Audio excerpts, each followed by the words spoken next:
alianzas estratégicas para la transferencia del conocimiento y de tecnología. Enrique Sadá, presidente, Expert Collective Cooperative, Estados Unidos. Victoria Zamblat, gerente, Área Ciencias Biomédicas, Unidad de Vinculación Tecnológica, Universidad Austral, Argentina. Moderadora, Laura Valverde, asociada senior Facio y Cañas, Costa Rica.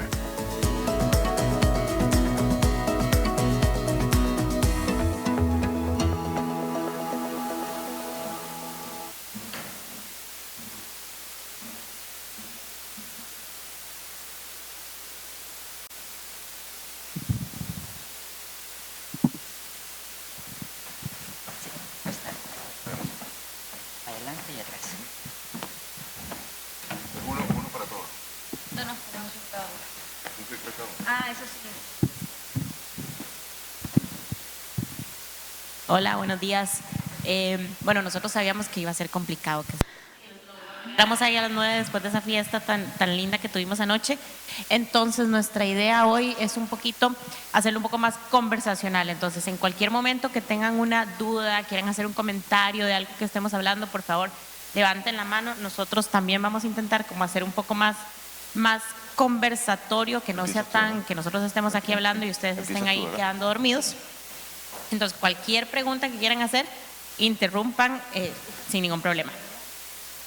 Las colaboraciones entre organizaciones han probado ser un acelerador efectivo para la transferencia del conocimiento y de la innovación, y se requieren metodologías y prácticas de gestión entre los participantes de universidades y otros centros de estudio que son relevantes para los procesos y que van a estimular lo que es la transferencia de tecnología. En este panel vamos a examinar lo que son modelos exitosos de alianzas entre universidades, centros de investigación y empresas privadas, y discutiremos estrategias para estructurar colaboraciones sostenibles, mecanismos de transferencia tecnológica y métodos para medir el impacto de estas alianzas. Vamos a empezar con Victoria, que nos va a hablar un poquitito del tema. Bueno, muchas gracias Laura, muchas gracias a CIPI, bueno, y a todos por la invitación, la verdad un placer estar acá. Yo antes que nada les cuento, yo soy bióloga de base, o sea que bastante lejos, aunque ahora más cerca del área de propiedad intelectual. Trabajé muchos años, hice mi doctorado en endocrinología molecular y después de un postdoctorado corto entré como investigadora en el área de inmunología en CONICET, que es en Argentina el Consejo Nacional de Investigaciones Científicas y Técnicas. Trabajé muchos años en investigación básica en CONICET, siempre apuntando a patologías humanas, a tratar de entender los mecanismos que llevan a las patologías humanas, pero me daba cuenta que faltaba algo, que investigábamos, entendíamos por ahí varias cosas, pero de ahí a que esos resultados llegaran a tener impacto en la realidad y en la salud de las personas había un camino muy largo. Y bueno, ahí fue cuando decidí cambiarme hace un par de años, bueno, ya unos años, al área de transferencia de tecnologías. Trabajo ahora en la Universidad Austral, en la Unidad de Vinculación Tecnológica, y también colaboro y soy consultora en un Venture Studio y con también fondos y gente del área relacionada a la transferencia de tecnología. Hice una presentación muy cortita para contarles más o menos nuestra visión, el approach, para que después podamos conversar y no focalizarnos solo en mi trabajo en particular. Bueno, creo que todos estamos de acuerdo y no hace falta que me detenga mucho en esto, que Latinoamérica, comparado con otros ecosistemas de innovación del mundo, es un ecosistema chiquito con un valor pequeño cuando tomamos en cuenta los deals de exit, las evaluaciones de las empresas, de las startups, bueno, y el valor del ecosistema en general por el número y la evaluación de las empresas. Y cuando nos ponemos a analizar por qué es esto, hay características inherentes a los ecosistemas de innovación en particular que son diferentes en LATAM con respecto a los del primer mundo, como en Norteamérica, en Tel Aviv, en Londres. Básicamente lo que tiene que ver con la densidad del ecosistema, con la madurez, el tipo de interacción. En LATAM no solo el ecosistema de innovación está como más disgregado, también hasta geográficamente están más separados, es normal vas a Stanford y tenés enfrente las empresas de tecnología, los fondos de inversión, las empresas adoptantes. Hay como una interacción muy rica y más habitual. Y en Latinoamérica eso no es común y estamos como muy disgregados, además de ser menos actores y menos capacidades para maduración de tecnologías. Bueno, el mercado también es más pequeño y hay cierta inmadurez en el mercado de intangibles, que después voy a hablar un poquitito de eso. Sí nos caracterizamos, que es algo muy bueno, por tener muy buenos recursos humanos y también tenemos costos tecnológicos para transferencia de tecnología bastante competitivos y que son ventajosos. Entonces nos apoyamos bastante en eso para poder hacer innovación. Yo les voy a contar muy breve cómo enfocamos nosotros esto, el tema de tratar de compensar o cómo podemos contribuir a mejorar este ecosistema. Como les dije, yo trabajo básicamente en el área de ciencias de la vida, en Deep Tech, en tecnologías disruptivas que implican un alto riesgo, la maduración, altos costos, tiempos largos. Y el tema es cómo haces para trasladar esos resultados o esos avances que se desarrollan en la academia hacia el mercado. Hay que pasar toda una etapa de maduración de la tecnología que tiene un alto costo, alto riesgo, alta complejidad tecnológica. Entonces, los modelos de transferencia de tecnología tradicionales en los que la tecnología se desarrolla en el área académica, mayormente con financiación pública y después a lo sumo pasa por un momento de incubación en una incubadora institucional o universitaria y es trasladada al área comercial, digamos, al sector privado que termina de madurarla y de comercializarla. En Deep Tech y sobre todo en América Latina, lo que pasa es que la financiación pública está cada vez más retraída y cada vez abarca etapas más tempranas. No se pueden llegar a terminar ni siquiera las pruebas de concepto necesarias para tener una patente y avanzar hacia la posible maduración y comercialización porque están muy reducidos los fondos públicos, los fondos privados también están retraídos, entonces nos queda un gap de conocimiento y de financiamiento muy importante y ahí es donde surge el modelo de creación de empresas, que es lo que muchas veces se conoce como spin-off de universidades o, bueno, sí, o spin-out, como le dicen en algunos lugares. Este modelo de creación de empresas, que es en el que nos basamos en la universidad, tiene muchas ventajas, es una etapa intermedia que nos sirve para madurar la tecnología y para hacerla más atractiva para las grandes empresas. Es muy irreal pensar que una Big Pharma va a ir a una universidad y va a licenciar una patente tal como sale de esa universidad o de un investigador, sobre todo en América Latina. Entonces es necesaria avanzar esa maduración con inversión privada y por eso se crea ese como instrumento que es una etapa de transición. Victoria, te molesto, Sí. te interrumpo. En este modelo de creación de empresas también hemos visto que a veces es donde empiezan las universidades a hacer alianzas entre ellas, ¿verdad? Y entonces si tengo tecnología de una universidad, lo he visto en el caso de Costa Rica, por ejemplo, que las universidades en Costa Rica obviamente son mucho más pequeñas en Latinoamérica y buscan universidades de países tal vez como Colombia, que son un poco más grandes, y ahí es donde ven que han tenido investigaciones similares y ahí es donde se puede crear también un spin-off entre universidades, ¿verdad? Sí, exactamente. Sí, nosotros tenemos ejemplos hemos creado spin-off entre universidades o con institutos o, por ejemplo, de universidad con un instituto de investigación que es externo o la universidad con un hospital italiano que es un hospital muy grande de Buenos Aires y es uno de los más grandes de Latinoamérica. También hemos creado spin-off con ellos, con un instituto que pertenece a la universidad o que pertenece a otro instituto. Sí, es muy común esto en este tipo de empresas. Además se caracterizan por la convergencia tecnológica. Por ahí, para madurar una tecnología se necesitan distintas tecnologías o distintos approaches, expertise, que no están solos dentro de tu universidad, sino que están fuera, en otras universidades o en otros centros médicos o centros de investigación, y es común hacer este tipo de convergencia. Y ahí meto la pregunta de Sí. propiedad intelectual. Cuando ustedes empiezan estas negociaciones con otros institutos, universidades, empresas, ya ustedes, ¿cuál es la protección que ustedes empiezan o cómo empiezan a blindar el tema de propiedad intelectual desde ahí o todavía no se ve mucho? Porque ahí Bueno, todavía no hay ningún producto, no hay ninguna patente, todavía no hay ningún nada. producto. Justo esta mañana conversaba con Aldo y le contaba que ayer me llamó la atención en uno de los paneles de la tarde que hablaban de que en los contratos previos establecían cómo iba a ser la titularidad de propiedad intelectual. Bueno, en Argentina eso nosotros lo que vemos no es común. En Argentina la titularidad, por lo menos en el área de investigación y en todo lo que tiene que ver con investigación científica, que está muy regido, los investigadores pertenecen a CONICET, y la titularidad es asignada por el inventor, tiene que ver con la relación de dependencia del inventor.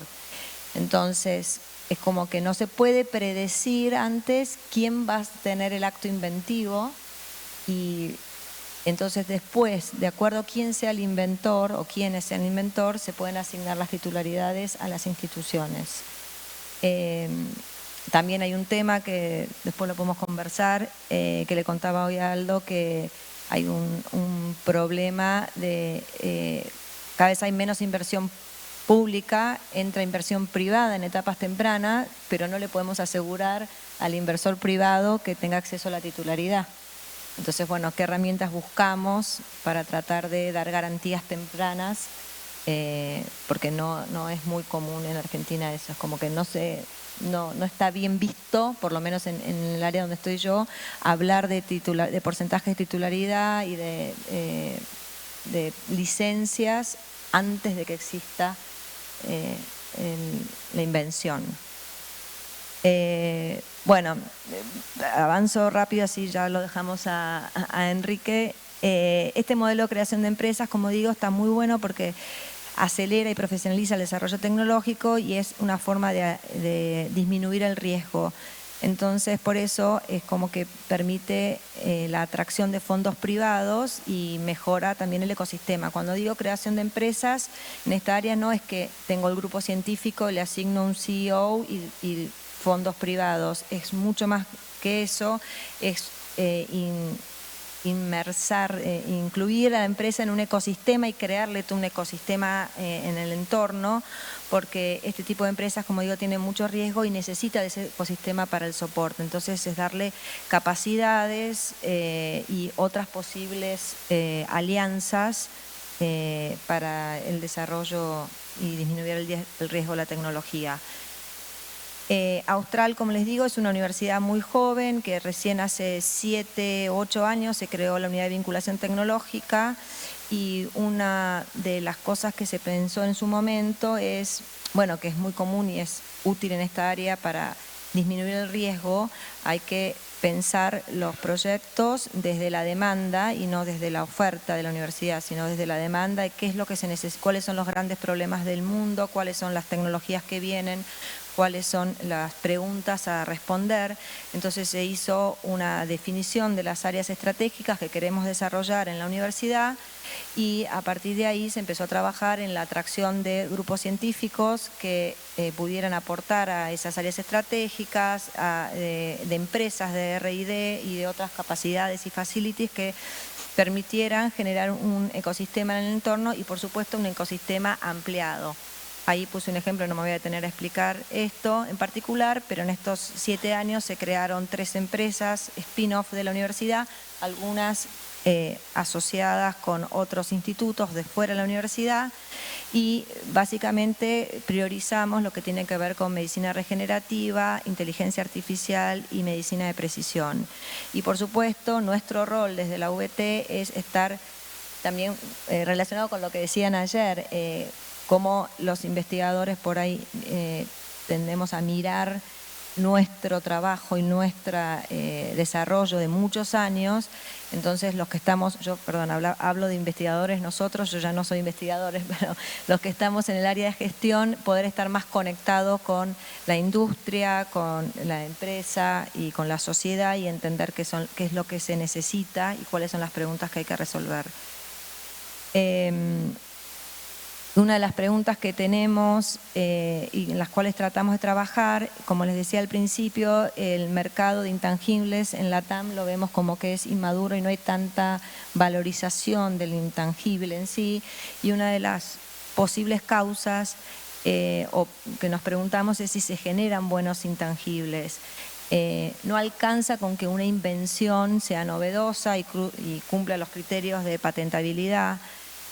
Hay que tener una estrategia más allá de la patente y ver la validez de la tecnología, si es madurable, si es escalable y el contexto de mercado que viene a resolver en el mercado. Por eso como que apuntamos a tener más y mejores patentes, evaluar el negocio basado en la propiedad intelectual, pero no solo en la patente, sino la viabilidad, la escalabilidad y la oportunidad del mercado, para pasar, como digo, de un hallazgo científico que puede ser patentable a un activo de propiedad intelectual comercialmente atractivo. Entonces, en eso es como que es importante poder trabajar los investigadores, los agentes de propiedad intelectual o abogados y también los que trabajamos en estrategias de tecnología y que poder evaluar la viabilidad de ese hallazgo, la viabilidad de llevarlo al mercado. Y también, como te comentaba hace un minuto, pensamos cómo podemos alinear los incentivos con el sector privado. Cada vez necesitamos aportes de capitales privados en etapas más tempranas, pero nos vemos muy complicados para poder darles garantías al privado, el acceso a esa tecnología, de poder hacer licencias anticipadas, de poder otorgarles cotitularidad. Bueno, después si no les cuento algunas estrategias que hemos encontrado, sobre todo en Argentina, que es bastante restrictivo. Y bueno, también algo interesante sería poder involucrar a la industria regional, que en ese punto también puede contribuir a mejorar los mercados locales. Bueno, esto era solamente para presentarme. Este es el grupo con el que trabajo en la universidad. Como lo pueden ver ahí, a Gustavo Schatz, que ya con varios he hablado, que lo conocen. Así que, bueno, lo dejo a Enrique que presente. Gracias. Muchas gracias para ver. Bueno, yo soy venezolano, pero no soy vanidoso. Y esta foto tiene 15 años. Me la tomé, ¿ustedes conocen South by Southwest? ¿No? ¿Es un ¿Sí o no? Tú sí. Bueno, es un festival artístico y tecnológico en Austin, Texas. Para darles una idea, Twitter se lanzó en South by Southwest. El festival empezó con música y arte, jazz en Austin, y se le añadió el elemento interactivo. Entonces South by Southwest Interactive es donde todo el New Media y todas las compañías de software interactivo se lanzaban. Entonces eso fue en el 2010. Una delegación de Boston, fuimos mucha gente y había un fotógrafo para ir a parte de la conferencia. Es como aquí que tuvimos una fiesta increíble ayer, el fotógrafo profesional y tomaba con nueva tecnología y tomó esa foto.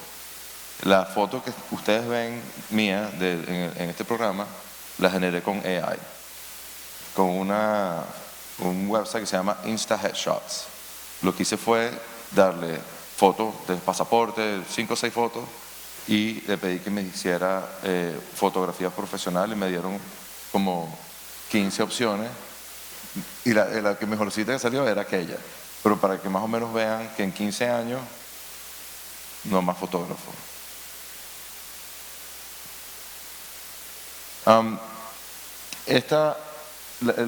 La meta de de estos slides que van a ver es que como que desarrollen una intuición sobre lo que estamos tratando de hacer acá con innovación y con propiedad intelectual, ¿no? Esta diapositiva sale de un website que se llama el Observatorio en inglés ahorita me estoy blanking out, pero el Observatorio de Data Viva, se llama el de César Hidalgo, que es un chileno, que estaba en MIT, en Media Lab, y ahorita está en la Universidad de Toulouse. Y él se enfoca en estudiar complejidad económica, y entre otras cosas, ¿no? Y habilidades en países, etc. Y usa visualizaciones como esta.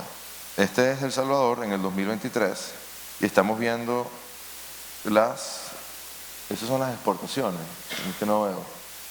Sí, ¿verdad? ¿Dónde dice?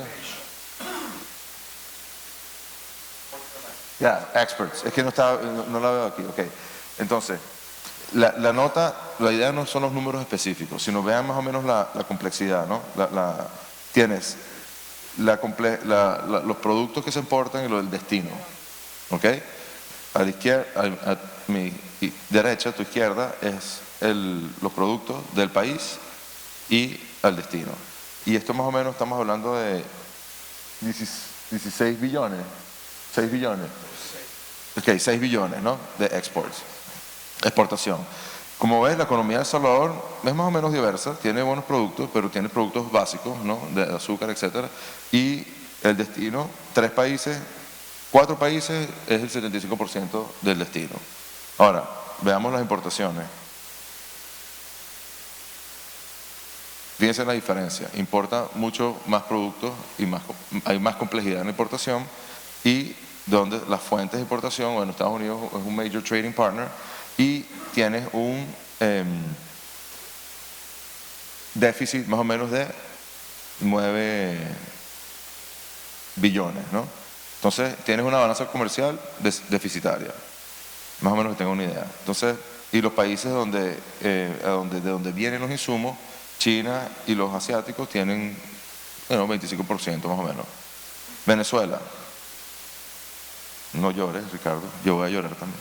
Venezuela exporta un producto muy complejo que tomó años y milenios en crear, ¿no? Petróleo, eso es lo que exporta. La economía súper simple, las máquinas necesarias para explorar eso no se hacen en Venezuela, y el destino, como pueden ver, Estados Unidos y China. Ahora, ¿qué importa Venezuela? Todo. Y tienes un déficit comercial también. Importamos todo, y además de China. Y eso también tiene un tema político, ¿no? De geopolítica, por las sanciones, etc. Entonces, el tema de innovación es relevante por esto. Esto es un caso donde no lo quieres replicar. Innovación implica creatividad, implica involucramiento de la sociedad, involucramiento de la gente en creación de empresas, no necesariamente en tener las empresas grandes. Ahora, veamos Estados Unidos. Tiene una economía compleja, tiene un balance comercial enorme de exportación y exporta a muchos países, incluyendo China, etcétera, o sea, bien diverso across the board. Y las importaciones, igual, son mucho más estratégicas, tienes productos que importas por temas de balance de precios, de transfer pricing, pero no es una importación necesariamente que indica que la economía es dependiente de otros países 100%.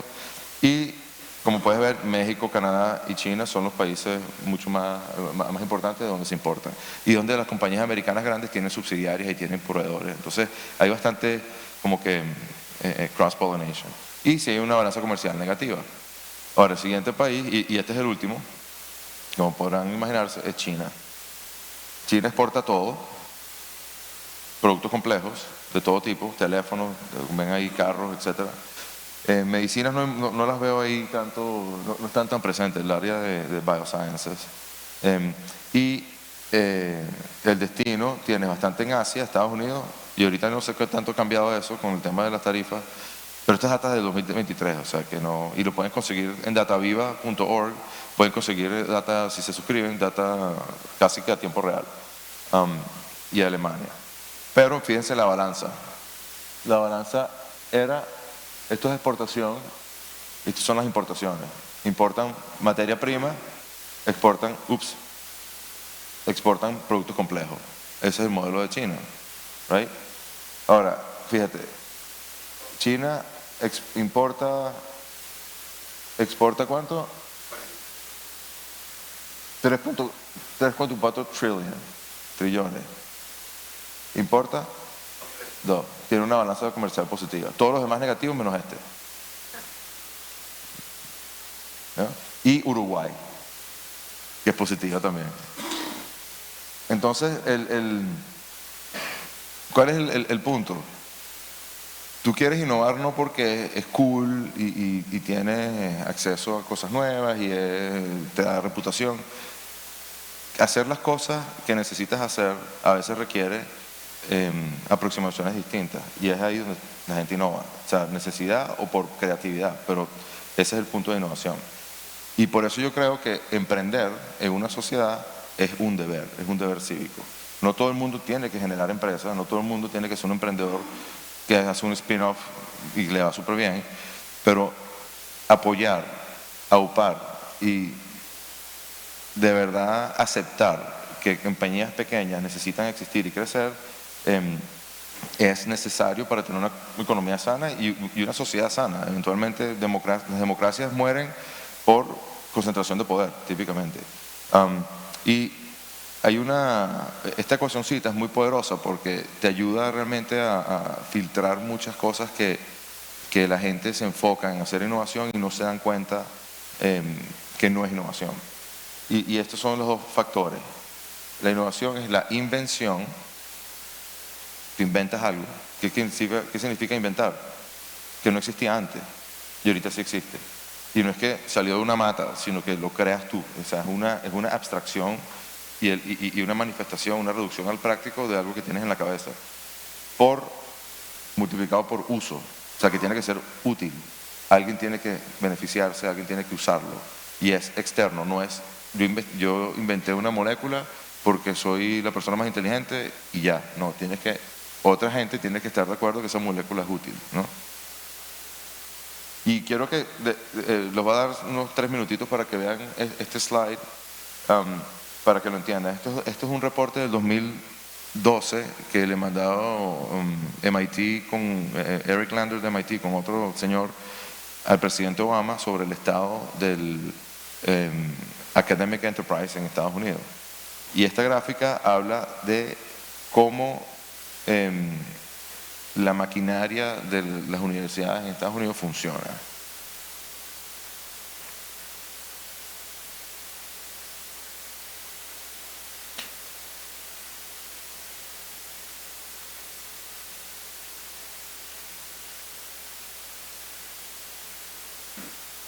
Y por eso me encantó, Victoria, en tu presentación, porque es totalmente alineada con esto. La gráfica que tú tienes es lo mismo que esto, ¿no?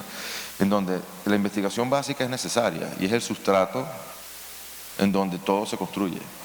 Sin investigación básica no se puede hacer nada, porque no tienes la capacidad de inventar. Si no tienes la capacidad de imaginarte un proyecto y entender y hacerte preguntas por qué este fenómeno ocurre, eventualmente eso erosiona tu capacidad de ser creativo, porque no tienes la curiosidad para ni siquiera entender fenómenos naturales. Y de esa investigación básica que usualmente la sociedad fondea o provee los fondos a través del gobierno, se va migrando a lo largo del tiempo a algo más enfocado al uso. Y aquí quiero hacer una pausa rápido para hacer una distinción, y yo siempre hago esta distinción en Estados Unidos con los estudiantes cuando están tratando de hacer spin-offs. La gente habla capitalismo y mercado y mezcla los dos términos. A mí me gusta separarlos, porque mercados han existido desde forever, desde que el hombre es hombre ha habido un mercado. Un mercado son sitios donde dos personas hacen una transacción con ciertas reglas y hacen trueque o lo que sea, ¿no? Entonces, economía de mercado es una economía donde partes independientes intercambian por beneficio mutuo, ¿no? Con ciertas normas. Ahora, si tú le añades el concepto de capital, de capitalismo, de abstracción, de poner en papel algo que es físico, ahí puedes empezar a jugar con temas de, por ejemplo, desfase de flujo de caja. Tú quieres inventar una molécula o tienes una molécula que posiblemente pueda ser útil, pero tienes que pasar un proceso de aprobación. Necesitas tener capital inicial que se que se queme o que se use hasta el periodo donde ese uso es mucho más próximo a generar flujo de caja. Esa asimetría se puede por el concepto de capital y de contratos y de lo que ustedes hacen todo el día aquí en propiedad intelectual. Porque sin eso no hay manera de asegurar de que en 3 años y medio que yo tenga flujo de caja positivo, yo le voy a pagar otra vez a Luis lo que invirtió, sin contrato, ¿verdad? Entonces, el mundo de capital es un mundo de abstracción donde ustedes todos viven, y el mundo de mercado es un mundo muy arcaico en donde la gente tiene que simplemente querer usar lo que tú ofreces. Es muy mundano, y por eso tienes los chiringuitos en España, tienes los vendedores ambulantes. Eso existe porque esos son mercados, eso no es capitalismo, ¿entiendes? Entonces esa diferencia es muy potente cuando hablas de innovación, porque a medida que vas pasando de investigación básica apuntándola al uso, y esas rayas grises indican no solamente direccionalidad hacia arriba, pero también tiene que ir, es una iteración, o sea, no necesariamente tú vas en una sola dirección, tú puedes tratar de aplicar algo, falla y vuelves a lo básico, ¿no? Y a medida que vas pasando una vez que apuntas a un uso de mercado, empiezas a desarrollar más, empiezas a tener adopción y empieza a haber la transición hacia comercialización, que implica hacia tocar los mercados. ¿Qué significa tocar los mercados? Que hay gente que tiene que querer usar lo que tú estás ofreciendo, y a su criterio, no al tuyo.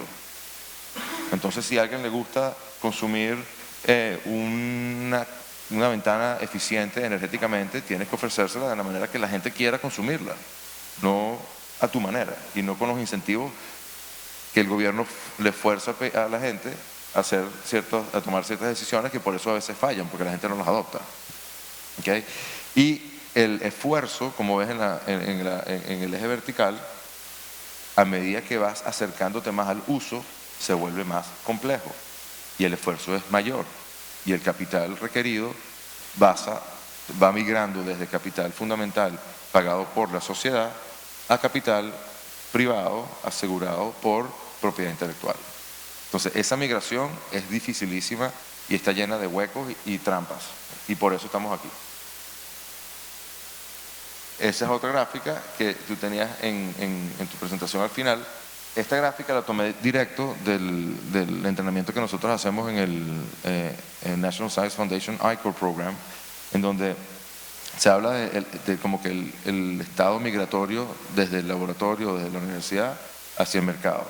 Y como puedes ver, desde el descubrimiento, donde la National Science Foundation da los fondos, ¿no? Hay bastantes recursos disponibles. A medida que un descubrimiento ya se hace y se solidifica y se confirma, etcétera, etcétera, ya esos niveles de recursos van disminuyendo, porque las agencias no fondean cosas que son comerciales, básicamente, y empieza el área de desarrollo. Ahora, en ese paso de desarrollo, esa barra negra que dice NSF I-Corps es el programa en el que yo soy instructor para ayudar a hacer esa transición, a identificar uso. La palabra es uso. ¿A quién le importa y por qué? Eso es lo que nosotros hacemos. Who and why. ¿A quién le importa y por qué? Y si no tienes respuesta a esas preguntas y no entiendes bien, la probabilidad de éxito se reduce significativamente. Y aunque lo hagamos, aunque se haga eso, todavía tienes una nube azul, un question mark. Yo soy daltónico, entonces me imagino que eso es rojo, donde la comercialización es totalmente riesgosa, y eso no cambia, y por eso la gente que invierte está esperando retorno alto, porque compagina con el riesgo que están tomando. Y yo estudié en Babson, que es una escuela pequeña que se enfoca en emprendimiento, y el fundador de esa universidad, de ese colegio, él era un señor que ayudaba a familias. Él hacía manejo de wealth management, no sé cómo se dice en español, manejo de riqueza para la gente, de portafolio. Y él se dio cuenta que muchas de las familias que ayudaba, después de la segunda, tercera generación, los negocios decaían.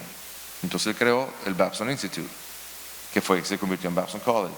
Y una de las cosas que él dice, que el emprendimiento, o sea, el entrepreneurship, es realmente la manifestación de la creatividad a través del comercio.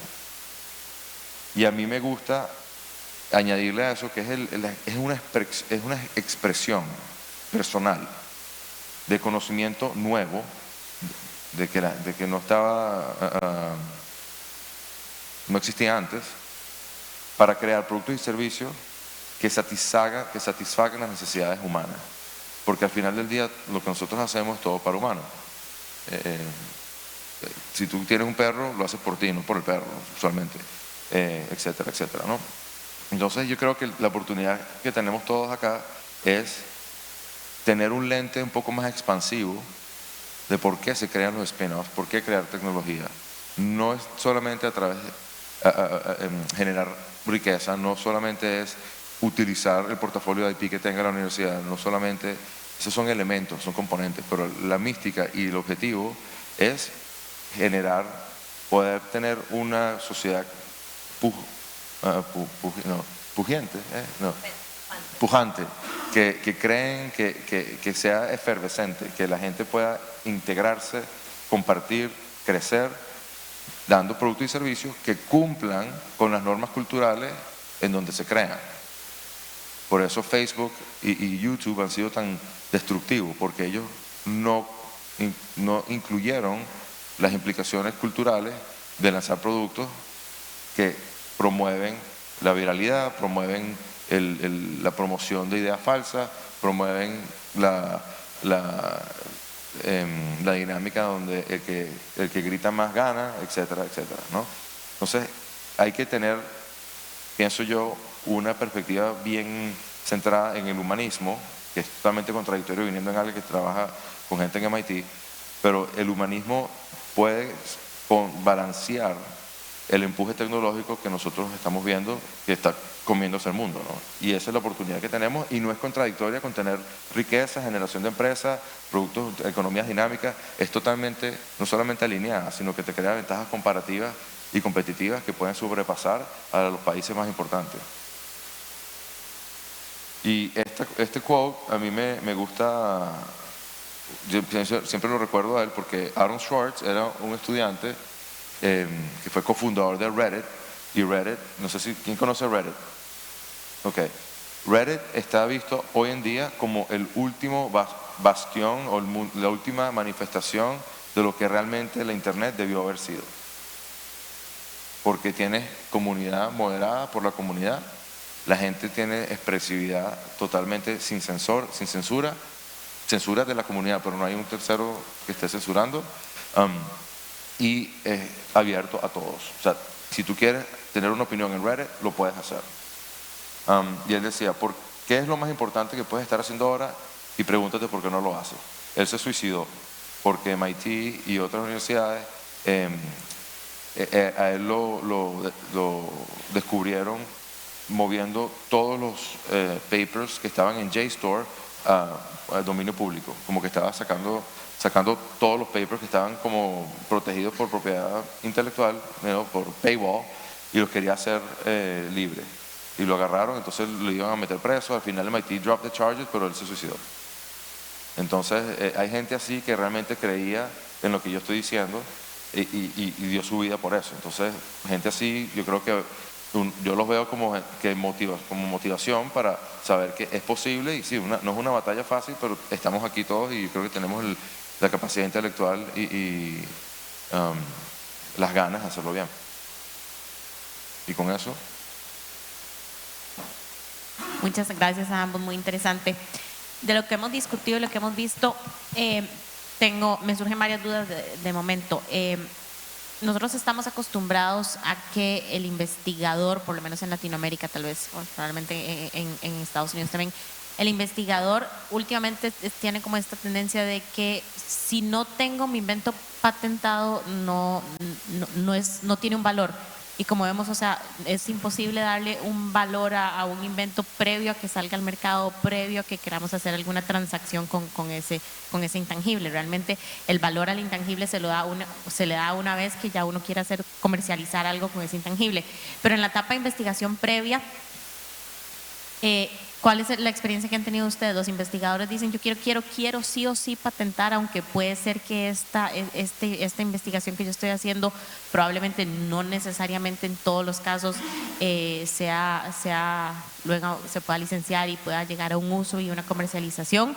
¿Y cómo manejan estos casos? También cómo se maneja el tema de los investigadores tienen que hacer papers, ellos están obligados dentro de sus programas a estar emitiendo papers a cada rato y podrían o no, yo creo que ya ahorita tal vez hay un poco más de conciencia de que no puedo revelar ninguna información de la investigación que yo estoy haciendo, porque si eventualmente esta investigación la quiero patentar, pues obviamente esta revelación que yo hice en mi paper me va a servir de arte propio, y ahí hasta ahí llegó cualquier intento de patentar que yo tenga. ¿Cómo se están manejando estos temas en ambos casos?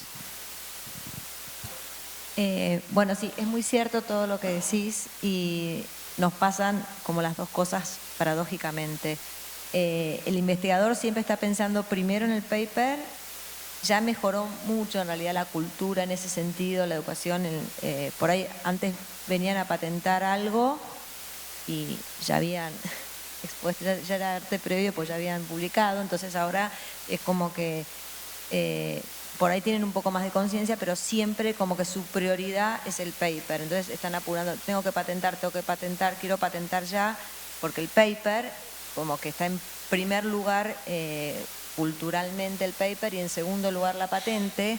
Ahora, una vez que por ahí entendieron que no pueden divulgar antes de patentar, también encontramos otro tema, que el enamoramiento con la patente, y que por ahí no es suficiente, como decía al principio, por ahí sí cumple los criterios de patentabilidad, pero por ahí no es algo que realmente vaya a tener un valor transaccional, y que vos, no solo por el valor transaccional, digamos, que vos puedas madurarlo y llevarlo al mercado. Si quieren les puedo dar un ejemplo concreto para que entiendan a ver por lo menos de qué hablo. Cuando digo, por ejemplo, si es escalable. Me acuerdo el año pasado, justo con estas cosas colaborativas con otra universidad de Argentina, un grupo de Austral y de esta universidad de San Luis, habían desarrollado unas moléculas para un tratamiento de cáncer de colon y cáncer hepatocarcinoma.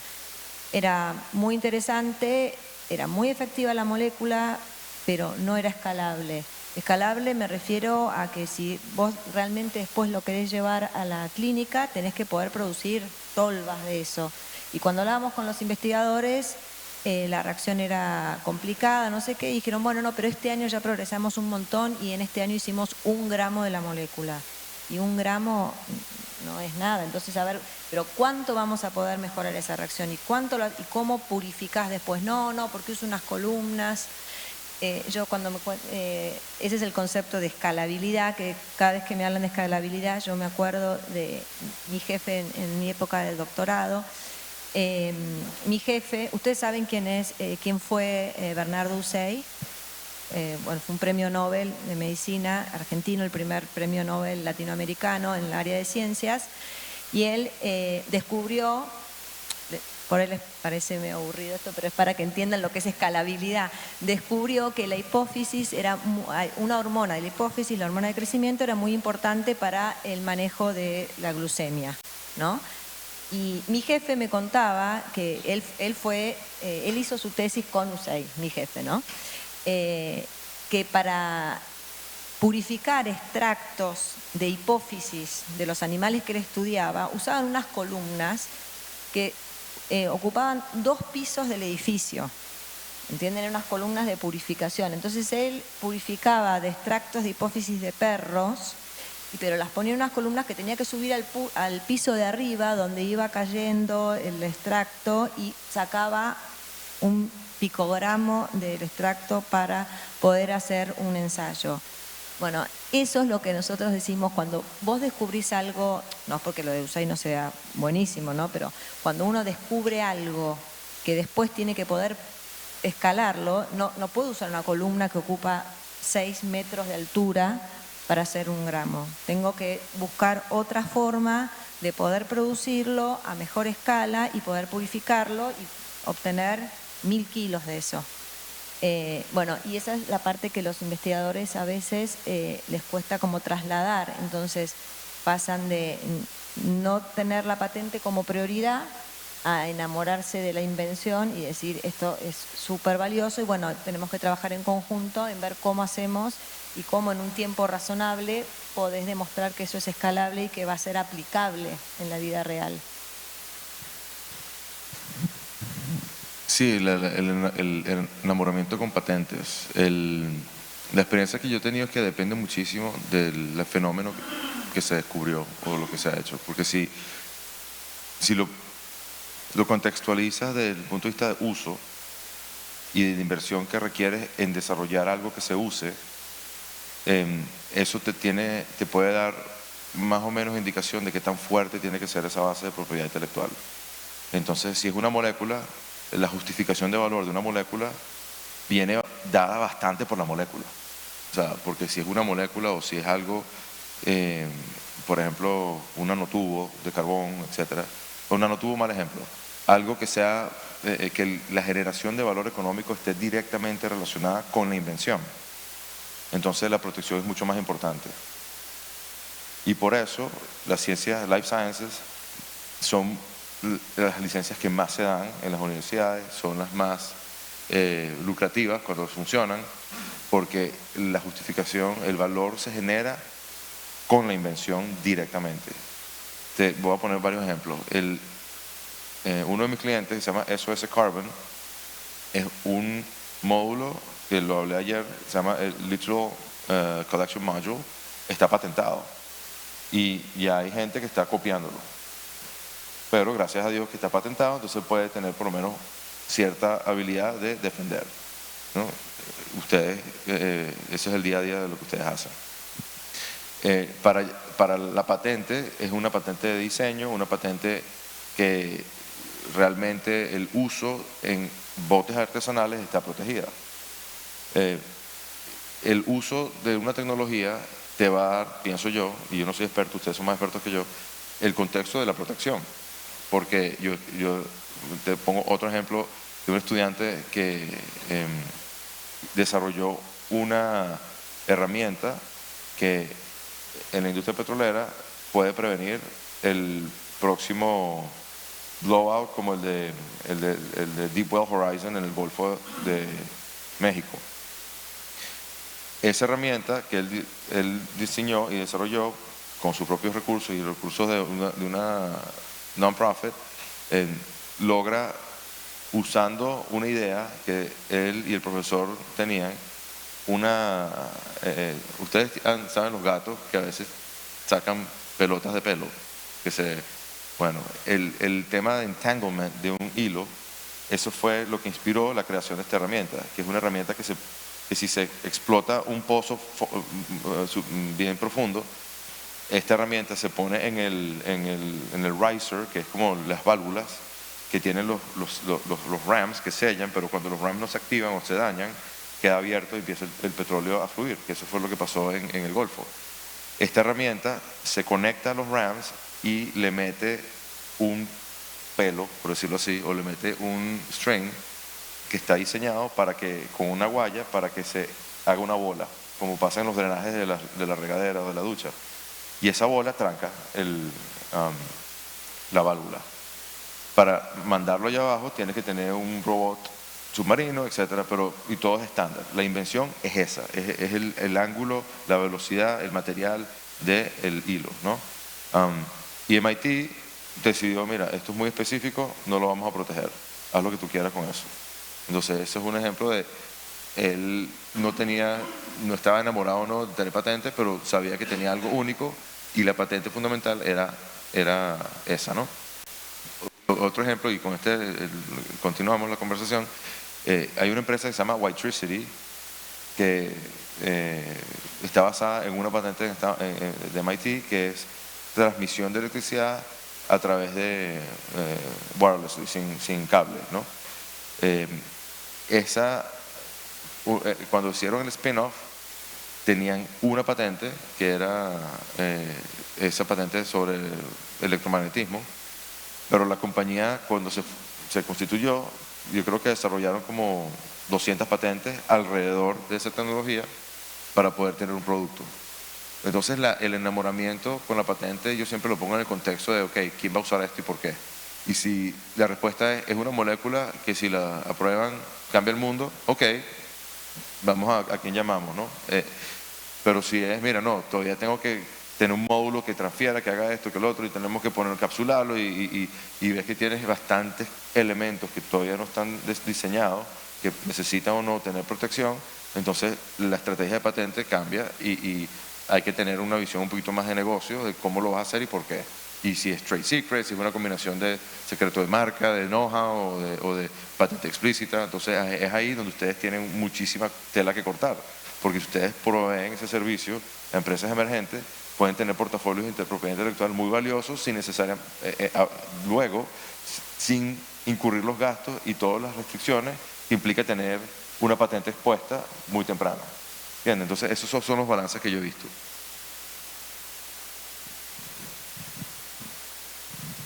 Sí, lo que pasa normalmente en los países latinoamericanos es que sentimos que si no tenemos una protección de propiedad intelectual de cualquier tipo, probablemente después nuestro invento no vaya a ser no vaya a ser llamativo para los inversionistas. Entonces probablemente por eso en los países latinoamericanos tenemos como estas ganas de que todo se tiene que patentar, porque pasa mucho que ellos quieren patentar todo y llegan con algo y uno les dice, o sea, es que esto no hay forma de patentarlo, hay que irse por otro, como hablabas, otro derecho de propiedad intelectual, know-how o algún otro de esos. ¿Cuáles son los retos que ustedes han encontrado a la hora de estas alianzas entre universidades, empresas privadas, principalmente, Victoria, en temas latinoamericanos? ¿Qué sentís vos que todavía tenemos como todavía muchos retos que tenemos en temas de funding al inicio, que ya no tenemos tanto funding del gobierno, pero algún otro reto importante que nos quieras comentar que han encontrado? Sí, primero te quiero hacer una aclaración de lo que decías al principio de la pregunta, que decías que los investigadores por ahí piensan que si no tienen una patente, entonces no va a ser atractivo, nadie va a querer invertir. Lo que yo quería explicar es que a veces no vale la pena la patente porque igual nadie va a querer invertir, porque si vos no podés producir 1 gramo de una molécula en 3 años, igual se prueba al principio, ¿no? Digamos, se prueba, quiere decir, hay un tema de tiempos, por ahí se patenta, por ahí se sigue intentando, se sigue probando la escalabilidad y llega un momento que se deja caer, se dejan de pagar las anualidades, porque no tiene sentido, ya no te da el tiempo para llegar a que sea algo atractivo, ¿no? Siempre como es un balance, ver hasta dónde me juego, lo patento igual, voy probando, si es escalable, ¿no? Es por eso, es mostrarles que la patente es una forma de reasegurar y darle garantía al que va a invertir, pero primero tenés que ver que sea atractivo para que alguien invierta. Y déjame, porque es un punto que se me ocurrió sobre esto. Tener una patente a veces no garantiza el éxito tampoco, porque yo me acuerdo haber leído un caso de Apple que estaba haciendo infringement en patentes de Qualcomm, y Apple dice, I don't care, o sea, el nivel de éxito que tiene Apple económico podía pagar, mira, abogados que vamos a dejar a esta gente ok, demándame todo lo que tú quieras y gasta toda tu plata demandándome, I don't care, porque mira todo el flujo de caja que me está entrando. Y al final hay un settlement, entonces es parte de la estrategia de IP. No protejas, porque si ya te estás teniendo éxito y tu whatever you're selling ya tiene tracción en el mercado y ya tienes una trayectoria donde es imparable, posiblemente la estrategia es, mira, vamos a esperar que me demanden y bueno, ¿cómo se llama? Hacemos que una táctica, estrategia de erosión, o sea, que les erosionen los recursos, ¿no? Claro. Volviendo a tu pregunta, me decías los desafíos para la interacción público-privada, algo así, perdón, pero no me acuerdo. Sí.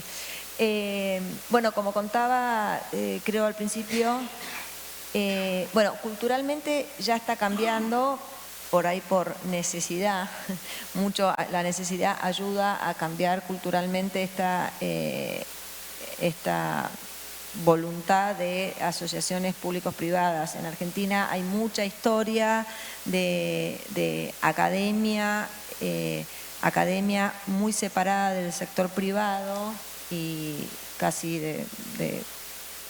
catalogar de traidores a los académicos que se pasan al área privada y de ver mal por el tema del capitalismo la interacción con el sector privado. Ahora se está cambiando y se está aprendiendo que la inversión privada es necesaria para que realmente el trabajo de muchos años llegue a impacto en la sociedad, si no, no hay otra forma.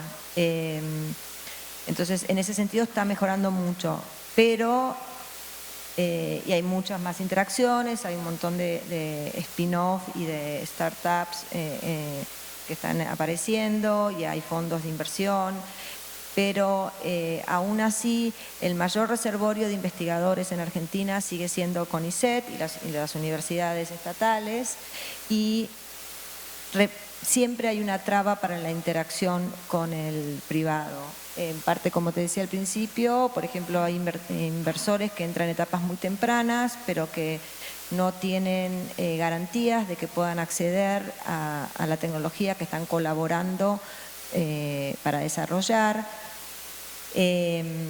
CONICET no ve fácil, CONICET le cuesta todavía, por las varias reuniones que hemos tenido, es difícil salir. Cualquier cosa que sea una empresa es una empresa para la parte pública de Argentina, y en realidad es muy distinto una empresa de base científica, estas empresas, esas spin-off que son, como digo, herramientas transitorias que cumplen un rol en una etapa de maduración, que necesitan mucha inversión y que es para llevar la tecnología hacia una situación, hacia un estado en que pueda ser adquirido por una empresa así que la explote y la comercialice.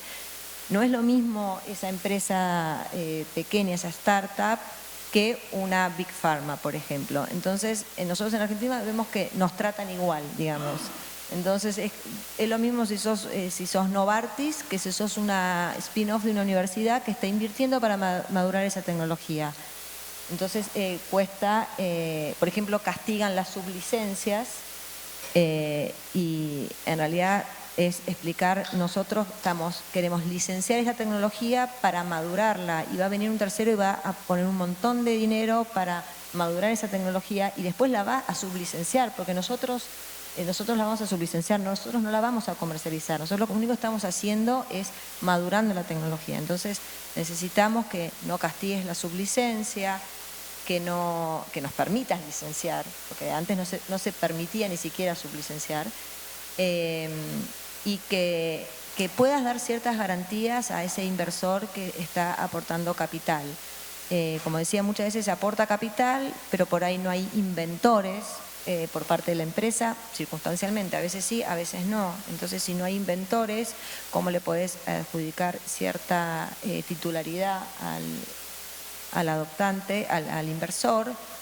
En el caso de la universidad tuvimos en una de las empresas que trabaja en medicina regenerativa, en enero de este año presentamos 2 patentes de 2 moléculas, una que produce reparación hepática y otra de regeneración hepática, que se habían desarrollado en la universidad por investigadores de la universidad que tienen doble dependencia, Universidad Austral, CONICET. Pero con el aporte de fondos privados de la spin-off en realidad, que se llama Spectrum, que viene aportando y en los últimos 2 años aportó $550.000 en el desarrollo de estas moléculas. Pero en estas moléculas en particular no había un inventor que pudiera asignarle su titularidad a Spectrum. Y por política o por ley, o no lo sé la verdad porque todavía no lo entiendo, no podía entrar Spectrum como titular de esa tecnología. Entonces, y éramos 5 instituciones, creo, 4 instituciones, Universidad Austral, CONICET, UBA e INTI. Y finalmente lo que acordamos es que la Universidad Austral, hicimos un contrato entre privados, digamos, la Universidad Austral cedió un 5% de su titularidad a Spectrum, porque en realidad es su socio estratégico. La Universidad Austral es quien buscó el inversor, quien creó el spin-off. Bueno, se hizo una cesión de titularidad y de esa forma, previo a la presentación de la solicitud, de las dos solicitudes y de esa forma pudo entrar la empresa como titular y fue de hecho quien presentó las patentes, quien pagó toda la presentación, la preparación, pero aún así no fue tan bien visto por CONICET. Entonces esas cosas son como raras, porque no es que le estamos regalando una empresa a alguien, estamos reconociendo el aporte y estamos hicimos una sesión con un compromiso de licencia exclusiva, pero que tampoco nos podemos comprometer como universidad porque hay una serie de socios que todavía tienen que dar su consentimiento, ¿no? Entonces es como... jorobado en ese sentido porque está el inversor poniendo dinero sin tener garantías de que va a tener acceso a esa tecnología. Poniendo dinero, y no solo dinero, expertise también, porque da un montón de capacidades. Y que va contrario a tener la visión de risk adjusted, o sea, porque ¿cuál es el riesgo? Claro. Ni lo conoces, no lo puedes cuantificar, no tienes idea. Sí, exactamente. Sí, de hecho, ahora la semana pasada presentamos otra patente que los inversores habían dicho, basta, yo no presento más nada hasta que no me dé ciertas garantías. Claro. Y bueno, venimos trabajando en los convenios de titularidad, en tratar de hacer una licencia adelantada, y no hemos podido. Y bueno, como se venció una provisional, el inversor aceptó y se presentó la patente igual y seguimos asumiendo riesgo y se sigue invirtiendo plata, pero todavía no hay garantías. Wow. Es como que es complicado. Y no sé si Mark está todavía aquí, el de la Universidad de Nueva York. Él me conversó en la fiesta sobre, ellos incluyen una cláusula de antidilución inmediata en las licencias que dan, porque para evitar juegos de esa manera, de que la gente se aproveche de la tecnicalidad para, por ejemplo, eliminarte de la tabla de capital, si pueden. Entonces, esas son herramientas que el inversionista eventualmente, ya sea el que licencia o el que pone plata, va a tener que poner en estos contratos para tener esas garantías, ¿no? Claro, sí. Pero bueno. No sé si alguien Dale, Matías. Hola. Vicky, sí, con lo que decías de CONICET, nosotros hace unos meses tuvimos una consulta de un cliente por una situación que se había dado para como una especie de freedom to operate, ¿no es cierto? Una opinión legal a ver si podían seguir adelante con el uso de una tecnología. El tema interesante era un desarrollo que YPF, que es una empresa estatal argentina, o de capitales mixtos, pero principalmente estatal, le había encargado a la UBA y al CONICET para investigar alguna línea productiva, una invención que tenía que ver con línea productiva para la industria del petróleo. CONICET y UBA hacen un desarrollo, logran llegan a una invención que fue patentable, pero lo llamativo es que después esa misma invención tenía un uso farmacéutico, medicinal, médico, y cuando quisieron hablar con YPF, que obviamente como inversor tenía todos los derechos y habían cedido absolutamente todo desde el lado de CONICET y UBA, YPF dijo no lo puede usar nadie, ni siquiera para una industria que no tenía absolutamente nada que ver con la propia industria, no competía ni mucho menos, y además tenía un fin que de alguna manera, al ser médico, tenía un beneficio social marcado, no era económico, o además de ser económico tenía ese fin. Me llama la atención por lo que comentabas recién de como ese estigma que por ahí se tiene desde el sector de investigativo, pero al mismo tiempo 3 entidades del Estado que desarrollan algo y que después por restricciones o celos o de alguna manera políticas de la empresa inversora estatal. Sí, bueno, este puede ser un caso particular. Lo que pasa es que dentro de CONICET hay como distintas opciones. Hay convenios de asistencia técnica, bueno, no me acuerdo particularmente. Hay como 3 categorías, 3 modelos por los cuales pueden interaccionar las empresas con CONICET y con instituciones públicas. No me acuerdo el nombre particular, pero lo que debe haber hecho YPF es como contrata un servicio de CONICET y de la UBA, entonces por eso YPF tiene la propiedad intelectual, él paga todo el desarrollo y tiene derecho a quedar con propiedad intelectual. lo que nosotros hacemos son codesarrollos, no es lo mismo, y son convenios de I+D, que de hecho también es un tema de hace 3 años que venimos con reuniones en CONICET, tratando de a ver cómo pueden flexibilizar los modelos, pues convenios de I+D en los que participan investigadores de CONICET e investigadores de la empresa, pero es muy llamativo, porque hoy también conversamos a la mañana y les contaba que, por ejemplo, en la cláusula de propiedad intelectual dice los resultados de investigación sujetos a patentamiento pertenecerán a CONICET, B, ambas partes de acuerdo al aporte inventivo. ¿Entendés? Entonces, como que no es otro tema. Entonces, si vos tenés participantes que por ahí no tuvieron aporte inventivo específicamente, o la empresa, nos ha pasado que se incorpora a la empresa con esto, por ejemplo, de regeneración hepática, la propuesta inventiva de que esta molécula podía producir regeneración hepática ya había sido previamente hecha por el investigador. Cuando entra a la empresa y todas las capacidades que brinda, colabora no solo económicamente, sino también científicamente, a ver cómo puede hacer la prueba de concepto y cómo puede desarrollar y cómo... Bueno. Entonces después queda en duda si la empresa aporta invención o no aporta invención. Lo que sí es cierto es que aporta un montón de capacidades y un montón de inversión para que eso llegue a su fin. Pero si no tiene un inventor en la patente, para CONICET no puede tener titularidad. Además hay otro tema que es muy complicado, que los investigadores de CONICET,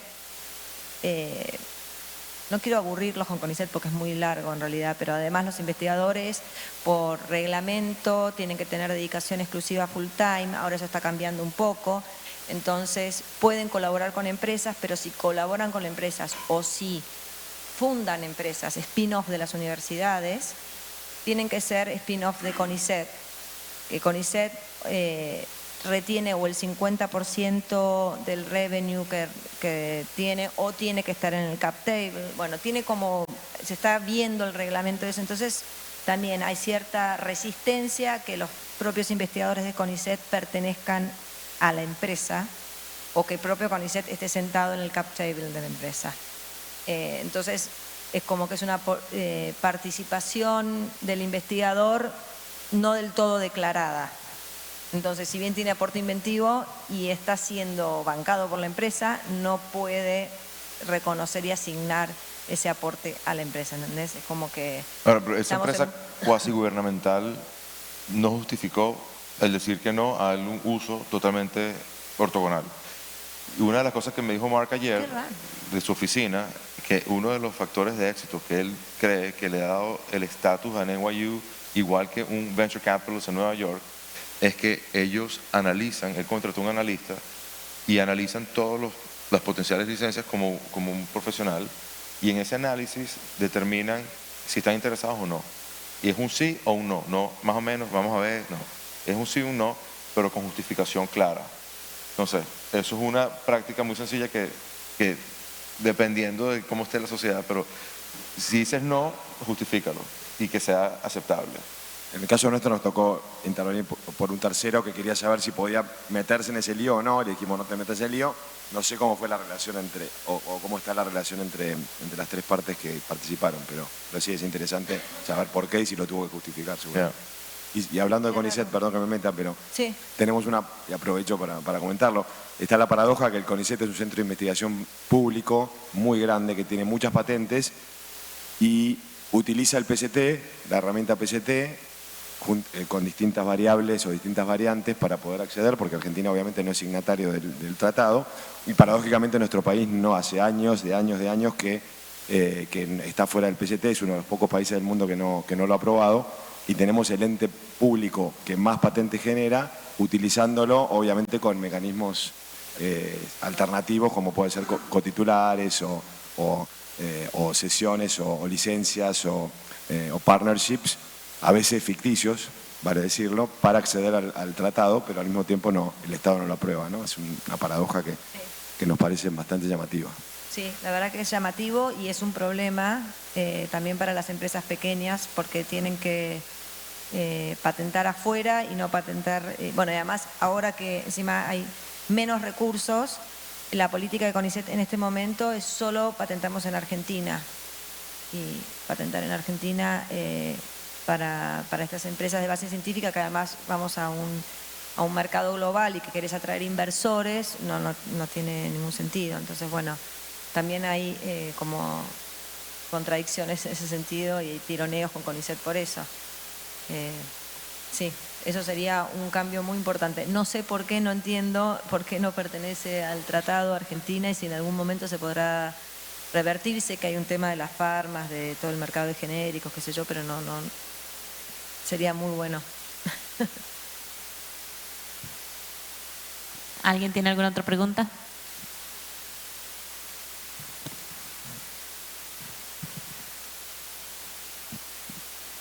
Bueno, buenos días a todos. Un comentario más bien, ¿no? Quería decir que sin duda este es un tema muy interesante. A lo largo siempre de los tiempos, los trabajos de investigación, las ciencias aplicadas, que tienen las ciencias básicas, se pueden olvidar. Siempre el componente de la propiedad intelectual para generalizar, para establecer los vínculos entre los centros de investigación o entre centros y los centros y las empresas para la aplicación. En fin, la propiedad intelectual tiene un papel fundamental. Ahí los abogados, por lo menos mi experiencia, siempre hemos tratado de encauzar a los investigadores, a los científicos, porque bueno, no siempre han estado muy al tanto o muy conscientes de la importancia que tiene desde el mismo momento en que se va a comenzar la investigación conjunta o de que se va a negociar de alguna manera, la importancia que tiene dejar claro las cláusulas de propiedad intelectual y el resultado de esa investigación, a quién pertenece, cómo se va a aplicar. Y además de eso, si el receptor de ese resultado hace algún mejoramiento de esa innovación, etcétera, a quién pertenece también, porque hay una invención, una patente de base. Es un tema que ha estado al día y muy apasionante, la transferencia de tecnología. Yo quería decir, el desarrollo de la propiedad intelectual, de la propiedad industrial, pasó de ser, o ha pasado de ser, de derechos exclusivos para la comercialización a barreras, por ejemplo, no arancelarias, que lo vimos con el acuerdo TRIP, porque el acuerdo APIC, el acuerdo TRIP, fortaleció la protección de la propiedad industrial, porque sin duda la no protección es una barrera no arancelaria a las inversiones. Ustedes han hablado también en ese sentido de la inversión extranjera. Muchas también de las empresas mixtas nosotros, por ejemplo, le pongo el ejemplo en Cuba, yo soy de Cuba, que a pesar del bloqueo de los Estados Unidos y tal, tenemos una empresa mixta con los Estados Unidos basados en una patente. Es decir, las patentes, este tipo de desarrollo, es decir, cuando lo tienes patentado, sirven de base para todas estas colaboraciones e inversiones. Porque de la importancia de esa innovación y por tanto de la exclusividad del titular, depende del interés del otro y que se puedan hacer ese tipo de alianza. Está claro lo que le quería llamar la idea, ¿no? De que la propiedad industrial, y sobre todo en el campo de las invenciones, además de ser de la creación de un monopolio, del derecho exclusivo del creador, es el camino, es el puente para que se puedan establecer estas alianzas, ya no solo en el marco nacional entre la empresa y los centros de investigación, sino también en el campo internacional. De ahí por eso les decía, ¿cuál es la razón del acuerdo TRIPS en la ronda de Uruguay? Bueno, fortalecer la propiedad intelectual, la propiedad industrial para ampliar estas relaciones y permitir la inversión. Yo cuando ustedes comenzaron a hablar, empecé a recordar que en los años 90 se estuvo negociando en el campo, en el marco de la OCDE, un acuerdo multilateral de inversiones, no sé si lo recuerdan, que al final no se llegó a aprobar, hubo muchas protestas porque había había un tema de derechos laborales, sí, otros temas, que no era solo la propiedad intelectual. Ustedes recuerdan que en medio de todas aquellas negociaciones, Francia salió de las negociaciones, hubo protestas masivas y no salió, pero al principio era muy interesante analizarlo y todo aquello que se estaba estableciendo, no solo para los países miembros de la OCDE, sino con vistas a trasladarlo a los demás países, y ahí también estaba la propiedad intelectual, así como un elemento importante para abrir puentes.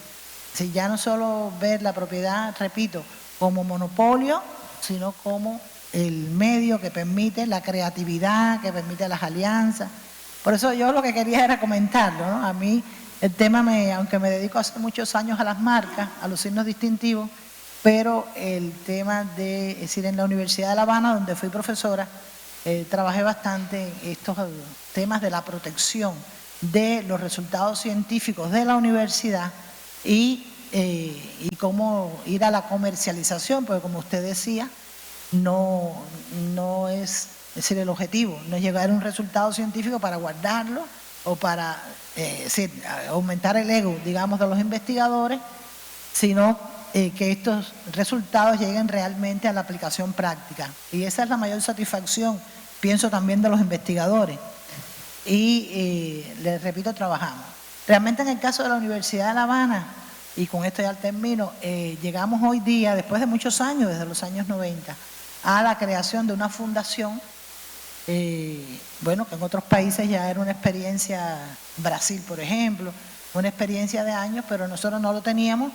Se logró, en el caso de la universidad, la creación de una fundación que se ocupa y permite hacer esta protección y además esa comercialización. Porque los investigadores, los profesores, los centros de investigación por sí mismos no tienen esa capacidad para hacerlo, necesitan personal especializado. Igual existe, por ejemplo, en la Universidad de la Ciencia de la Ingeniería, un parque tecnológico que está desarrollándose en el sentido de la incubación de empresas, es decir, el desarrollo de empresas a partir de resultados científicos de creaciones de los autores. En fin, es un tema apasionante, yo lo felicito por traerlo al evento y en lo cual todos tenemos que seguir trabajando. Gracias. Y me encanta, gracias por eso, por compartir la historia, porque hay algo que para mí es muy importante cuando yo hablo con los científicos que quieren crear empresas en el entorno de innovación y de propiedad intelectual. Y es que ¿alguien aquí ha construido una casa con plano? Nadie. Ok, bueno, está bien.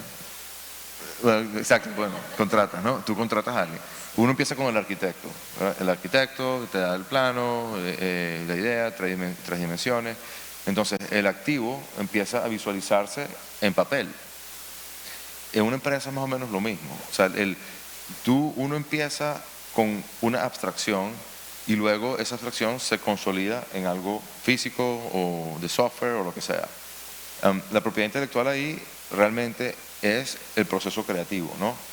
Pero la industria de la propiedad intelectual tiene muchas vertientes, como estabas diciendo tú. Y hay gente que usa estrategia de propiedad intelectual por las razones que no son innovación o usan innovación en temas que son bien destructivos, ¿no? Defensivos o suplantar tarifas o lo que sea, ¿no? Y yo creo que es muy importante hacer esa distinción y enfatizar que si están creando algo nuevo, la idea es proteger la inversión que se está haciendo porque toma mucho esfuerzo hacer algo nuevo. Y es muy simple. Yo trabajo duro, quiero proteger lo mío, porque si tú construyes una casa y el vecino le gusta tu casa y se muda y no lo puedes sacar de tu casa, guess what? No vas a construir otra casa igual, ¿verdad? Entonces, tú proteges tu casa como proteges tu startup, como proteges tu casa. Eso puede entrar en un debate de propiedad común o no, y eso ya entra en otra esfera. Pero es un debate que está conectado con el tema de innovación, porque si tú tienes innovación y quieres innovar, pero al final del proceso de innovación no proteges la propiedad privada o no tienes mecanismos para asegurar que el uso sea fair o que sea justo, entonces estás realmente invirtiendo al principio para tener una, ¿cómo dice? Waste, estás botando el dinero porque no estás protegiendo el back-end o el resultado que sería tener empresas grandes o que crezcan y que tengan empleo, porque no hay protección en esa dimensión, o la innovación es contratos restrictivos, o que no te permiten competir, o que gente tiene más acceso que otros, etcétera, ¿no? Entonces, el debate aquí yo creo que es importante tenerlo en esas capas para poder tener la secuencia apropiada cuando estén hablando con investigadores y saber que tengan un camino de protección inicial, en el medio y al final también.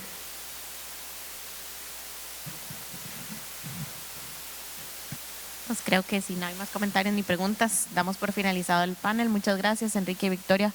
Muy buenos sus aportes y hemos aprendido muchísimo. Gracias a ustedes.